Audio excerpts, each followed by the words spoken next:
साधना करने वाले को माँ काली स्वयं दर्शन देती है। रात का अंधेरा, चारों ओर श्मशान की खामोशी, और तभी प्रकट होती है माँ काली। श्मशान काली वो रूप जिसे देवता भी देखने से कांप उठते हैं।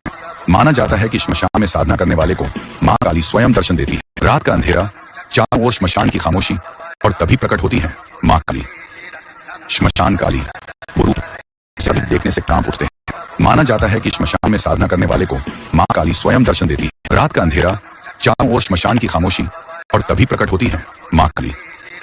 श्मशान काली वो रूप जिसे देवता देखने से कांप उठते हैं। माना जाता है कि श्मशान में साधना करने वाले को माँ काली स्वयं दर्शन देती है।